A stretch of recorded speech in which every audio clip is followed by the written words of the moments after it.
Video में दिख रही लेडी बेंगलुरु के अनिकल तालुक के एसबीआई ब्रांच की मैनेजर है। ಇದು ಕರ್ನಾಟಕ ಮೇಡಮ್. ಇಂಡಿಯಾ ಅಥವಾ ಈ ಕರ್ನಾಟಕದಲ್ಲಿ Kannada main first, Kannada first madam, Kannada first. ಈಗ ನೀವೇನ್ ಮಾತಾಡ್ತಾ ಇರೋ ತುಂಬಾ ಒಳ್ಳೇದು. ಮಾತಾಡೋದೇ ಇಲ್ವಾ? ಯಾಕೆ ಮಾತಾಡೋದಿಲ್ಲ?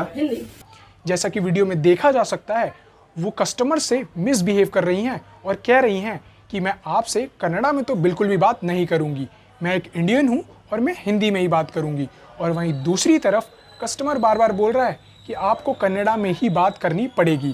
अब जैसे ये वीडियो वायरल हुई, इस पर कंट्रोवर्सी हो गई, बड़े बड़े लोगों के ट्वीट आने लग गए। जैसे कि कर्नाटका के सीएम सिद्धारमैया कहते हैं कि जो मैनेजर का बिहेवियर था कस्टमर की तरफ वो बहुत गलत था और मैनेजर को कन्नड़ा में बात करनी चाहिए थी। तो इसमें गलती किसकी है, उस कस्टमर की जो अपना बैंक में काम कराने आया था, या फिर उस ब्रांच मैनेजर की जो मिसबिहेव कर रही थी कस्टमर के साथ, या फिर किसी और की? अगर हम कस्टमर से देखें तो कस्टमर वहाँ के लोकल थे और उसके हिसाब से जो वहाँ की लोकल लैंग्वेज है वो कन्नड़ है, तो उन्होंने तो कुछ गलत डिमांड नहीं करी थी। लेकिन दूसरी तरफ जो बैंक मैनेजर थी वो एक बैंकिंग प्रोफेशन में है और उस बैंकिंग प्रोफेशन में होने के बाद उनका जो बिहेवियर था कस्टमर के साथ वो बिल्कुल गलत था। ये कहना कि मैं तुम्हारे लिए कन्नड़ा में तो बिल्कुल भी बात नहीं करूंगी, ये बिल्कुल भी एक्सेप्टेबल नहीं था उनके प्रोफेशन के हिसाब से। इस पूरे इंसिडेंट के बाद बैंक मैनेजर से कन्नड़ लैंग्वेज में ही अपॉलजी दिलवाई गई। ಯಾರಿಗೆ ಆಗಲಿ ನೋವಾಗಿದ್ದರೆ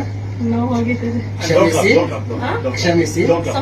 जैसा कि आपने वीडियो में देखा कि एक बैंक ऑफिशियल कन्नड़ लैंग्वेज में अपॉलजी बोल रहा है और उसी अपॉलजी को जो बैंक मैनेजर है फिर रिपीट कर रही हैं। तो इससे एक चीज़ तो क्लियर हो जाती है कि बैंक मैनेजर को कन्नड़ लैंग्वेज नहीं आती थी। तो क्या यहाँ पर एसबीआई की भी गलती नहीं थी? आरबीआई की गाइडलाइंस कहती हैं कि चाहे वो पब्लिक सेक्टर बैंक हो या प्राइवेट सेक्टर बैंक हो, जो बैंक ऑफिशियल्स होते हैं उनको 3 लैंग्वेज आना मैंडेटरी होती है। पहला हिंदी, दूसरा इंग्लिश, तीसरा वहाँ की रीजनल लैंग्वेज जहाँ पर वो बैंक सिचुएटेड है। तो इसके हिसाब से अगर उस बैंक मैनेजर को कन्नड़ लैंग्वेज नहीं आती थी तो एसबीआई ने उनको वहाँ पर कैसे पोस्ट करा? तो ये भी सबसे बड़ा क्वेश्चन आता है। अगर यहाँ पर बैंक मैनेजर की गलती थी तो उतनी ही गलती यहाँ पर एसबीआई की भी थी। बाकी आप लोगों को क्या लगता है, आप लोग कमेंट सेक्शन में आकर ज़रूर बताना।